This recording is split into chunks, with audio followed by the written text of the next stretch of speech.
Hi, I'm Robyn Hamlin. I'm not dressed real good today because I've been out walking, and when I got finished walking, I had about 20 minutes to go to the campaign headquarters and some things to get here. But for those of you that don't know me, I am running for Congress in the 1st Congressional District against Lacey Clay. Yes. It's been very interesting, and I'm learning a whole lot about campaigns. But I was born in St. Louis City and raised in the county. I've lived around this area my whole life. And getting involved with all this, I've been involved for a long time. I started out as a precinct leader when I was in my mid-20s. And it's just staying involved, and getting educated on everything you possibly can. And what we've got to do, you know, Nick referenced that we've got to audit the Federal Reserve. A lot of these things that came about because our government made an agreement with a private corporation and allowed that private corporation to take over our government. And the Federal Reserve and the IMF, we have got to get away from them. They are ruining our money, devaluing it a penny a year. By the time 100 years goes by, they will have our country gone. We are right in the throes of losing our entire nation, our entire republic. There will be nothing left if we do not step up and get some people in Congress who will stand there and say, no, stop these things, and we want our manufacturing back. We, get rid of NAFTA, get rid of these things. So Lacey Clay, who I'm running against, is there because of his father's name, not on his own merits. Yeah. He was in Jeff City for 17 or 18 years. He did not a whole lot there. And then when he went to interesting, when he got out of school, he went to high school in Maryland. And then he went to college in Maryland. He graduated, and he came to Missouri the same year and became a representative in Jeff City. So I'm looking into that because I don't know how you can live in Maryland, graduate after living there for years and years, and then come here and become a representative. I don't think he was even eligible then. As soon as I figure out where his driver's license was issued and what kind of tuition he paid, then I'm going to open a can of worms. But then he went to Congress, and he's been there for 10 years. When our last census was taken, the 1st district was expanded, and it grew to include parts of Creve Coeur, Maryland Heights, almost all of Maryland Heights, part of Ladue, part of Town and Country, Hazelwood, Florissant, all those areas that were never included in the 1st Congressional District. Lacey Clay has not represented Missouri's 1st Congressional District. He still represents a very small group of people in the city. We need representation for the entire district. We cannot allow a representative that just ignores us. So, yeah. I have been walking and talking and walking all over. That's why I'm dressed like this today. I mean, I was walking in the city, and you got to be comfortable, and it was warm out there, and up and down hills and steps, and there's several people here that have walked with me, and we do need more people to help walk. In your area, we've got to wake people up. I've got some little flyers here that have a synopsis of some of Lacey Clay's votes and how he voted on them. It's real easy to even talk to our Democrats. Since I've started walking, since I started running, today I met my 7th person who's voting for Lacey Clay. So, today I met my 7th, and I'm still on 2 fingers. I was at 5 for a long time. So, picking up the pace, I've hit 7, but we're down to just a few days. And we've got to get everybody involved.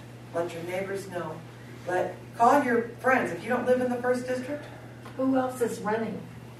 A lady, Julie Stone from the Libertarian Party. Who's the Republican? Me. Oh, okay. I thought you were a Constitution Party member. No, I'm a Republican. Okay. The Campaign for Liberty is a nonpartisan organization. Okay. And I used to be the state co-chair for the Campaign for Liberty, and I stepped down to run against Lacey Clay.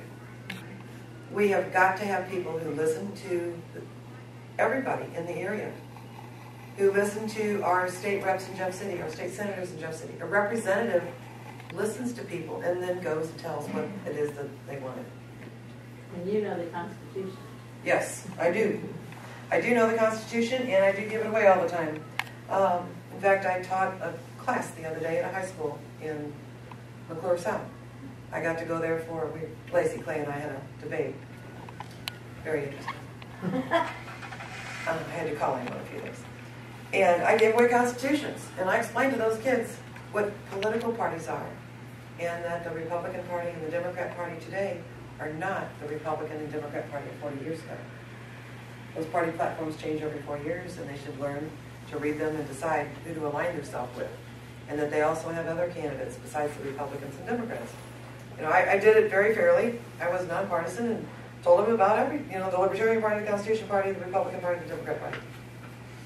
And so it went really, really well. And they also learned about fractional reserve banking, which is Wait a minute, say that again. fractional reserve banking, which is a product of our wonderful Federal Reserve System. The Federal Reserve is no more federal than Federal Express. Explain what fractional reserve banking is. Yeah. Because the majority of people don't really understand. Okay. I've never heard of it before. Okay. All right, can I make a couple of you a bank? I'll make you bank 1. You can be bank 2, and you can be bank 3. And you got customer 1 and customer 2, and you can be customer 3. You have $100 in your bank. You're the only one that's got any money. You got $100. Customer 1 comes to you to get a loan, and you can loan out, by law, 90% of the money in your bank. So you can give customer 1 a loan for $90. So you get a check for $90. And you take your check and you say, okay, I'm going to deposit in the bank so I can go buy some things. So you deposit it into bank number 2. Now he has $90 in his bank, or so he thinks. He can loan 90% of that out. So you go and you want a loan, you go to him and you can borrow, the most he can loan you is $81. He gives you a check for $81. You take it and you put it in her bank. Her books now say she has $181. She doesn't have $181, but because of the rules, she has $181 now, so she can loan out up to 90% of that. She already loaned her $100. Exactly. That's right. Exactly. But the rules say that she can loan out 90% of what the balance is on her books. Her But when balance, she loans that to him, doesn't that, common sense, that's what it tells us. doesn't that $100 that she had now become 0? No. That's the problem. Because it's due her back. She's supposed to get it back. So did I. So She it's So it's an loaned asset out. to her on her books. This is why the foreclosure mortgage thing This has is a caused so big, much big problem. It's only loaned out. It's not a gift. She's going to get it back. So they it's still on consider it an her asset. books. So now It's she still can seen still as an loan asset out more on her money. books. Okay. And so that has created this Ponzi scheme that's going to fall in on us. And it is so important that we audit the Federal Reserve. I've been a big proponent of this for years. Have I not? Yeah. This is so important. If we audit the Federal Reserve, a lot of these other things that we're all complaining about, there could be an end to a lot of that. We need to be out of the United Nations. We need to look, Yes. Yes. because that is hurting our medical society. They have things in the United Nations that give social workers control over a lot of care. Anybody who's ever been in the hospital, do you not talk to a social worker every time you go in now? Yes, you do. They want you to fill out something for end-of-life procedures or to give somebody else power of attorney for your health care in case something should happen. Okay, a doctor doesn't do that. A nurse doesn't do that. A social worker does that. They have no medical training, but they have the right to start putting things into your health care. So we've got a lot of things that we have got to fix. We've got to get people elected.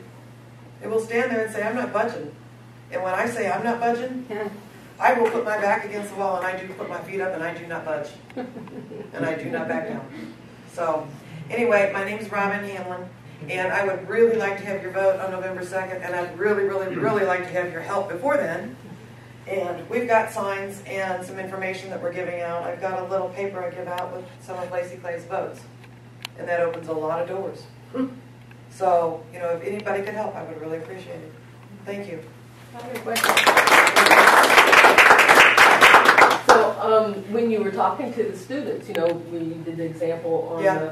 and then the Federal Reserve beyond that also lends money to, or the banks get more money from them, which doesn't even exist. Right. So that they can loan out that as well, right? Right. What did the students, how did the students respond? when They you understood it demonstrated? very, very well. Mhm. They understood it real well. And, you know, to top it off, then when our government needs money, they pass a little vote, they say we need some money.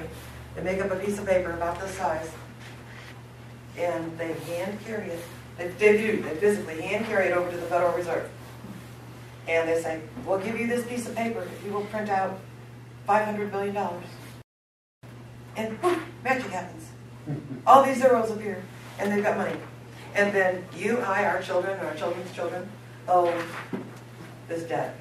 This is a debt instrument, and not this particular piece of paper, but what they get is a debt instrument, and then we are expected to pay it back. That is wrong. That is very, very wrong. Every generation has the moral right to pay their own bills.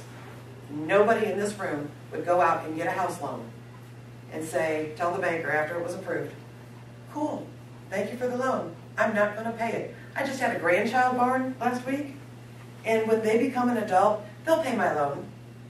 Nobody does that. Our government's doing that to us, though, and we are allowing it. We cannot allow that anymore.